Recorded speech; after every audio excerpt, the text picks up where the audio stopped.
We have learned in the previous videos that neither does the Quran instruct the Muslims to kill all disbelievers, nor does it allow forced conversions. What then is jihad? A word that is often quoted to show the Quran and Islam in bad light. Let us understand jihad today.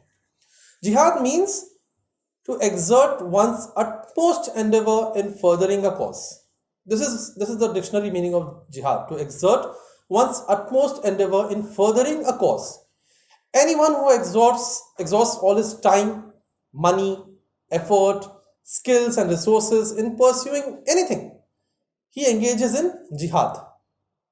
Be it a student preparing for his examination, a merchant trying to sell his wares, a person overcoming his own sinful temptations, or a soldier trying to win a battle.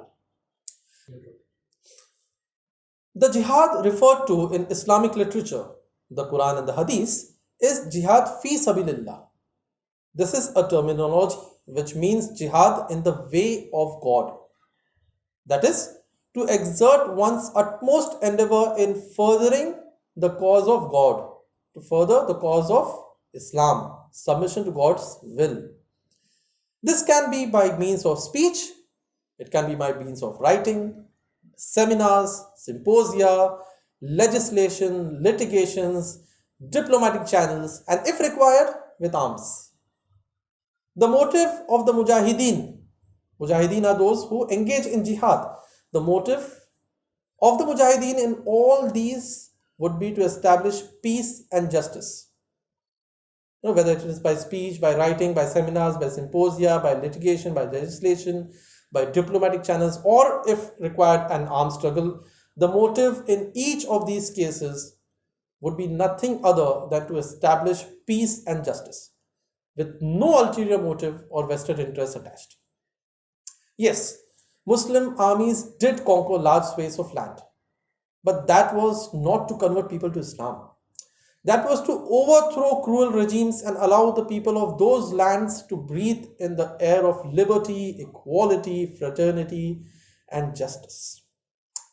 Allow me to quote an ayat from Surah Nisa.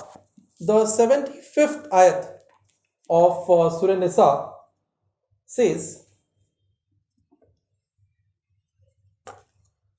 أعوذ بالله من الشيطان الرجيم بسم الله الرحمن الرحيم وما لكم لا تقاتلون في سبيل الله والمستضعفين من الرجال والنساء والولدان الذين يقولون ربنا أخرجنا من هذه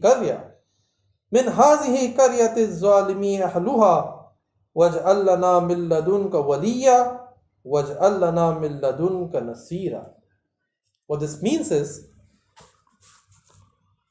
God is saying, why do you not fight in the cause of God for those who are oppressed among women, for men and women and children who cry out, "Our Lord, rescue us from this town of oppressed people, and appoint for us from yourself a protector, and appoint for us from yourself a helper." When these lands came under Muslim governance, the people were offered complete freedom of religion. Those who grew fond of Islam accepted it of their own free will, and those who did not want to did not. Branding acts of terrorism as jihad is the product of Orientalist propaganda. Joining or equating jihad with terrorism, this is something which is a part of Orientalist propaganda. So we have obscure terms being coined these days. Like we have love jihad and education jihad and corona jihad and whatnot. A lady who accepts Islam and marries a man of her own choice is condemned as love jihad.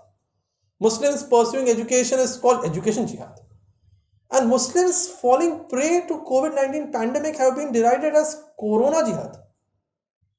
No, educated and wise men can see through this wild propaganda. It is, alas, the ignorant mobs that fall for it. Terrorism is another word that is selectively used in today's world. Any act of aggression, legitimate or illegitimate, committed by a Muslim makes him a terrorist. And you would agree that wherever there's a non-Muslim who goes on a shooting spree is conveniently called a lone wolf, a mentally disturbed youth, or an emotionally charged young man. Muslims are held collectively accountable for every act of terrorism on earth and made to apologetically condemn it. This is the effect of mass propaganda against Islam. These dual standards that the West has. Islam, in fact, literally means peace. Islam means peace. The Quran very explicitly says this. In the fifth chapter, Surah Maida, the 32nd ayat, I'll read it out.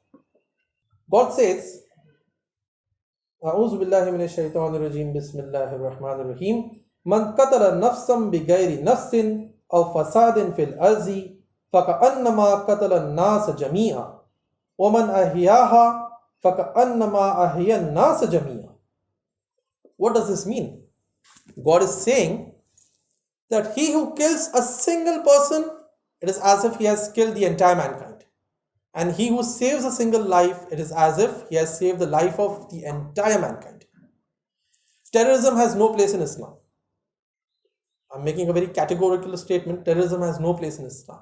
No Muslim civilian can murder any person, irrespective of the latter's religion, be it he be Muslim or non-Muslim. He cannot murder any person.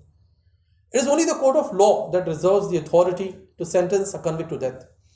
Even the wars fought in Islam are bound by rules and conventions, whereby protection is extended to the non-combatants. The non-combatants are not killed.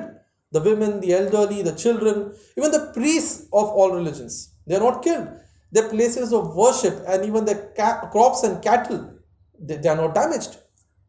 Only the combatants are killed, with utmost care taken to keep the number of casualties at a very bare minimum. This is all about jihad, and this is all about falsely associating jihad with terrorism.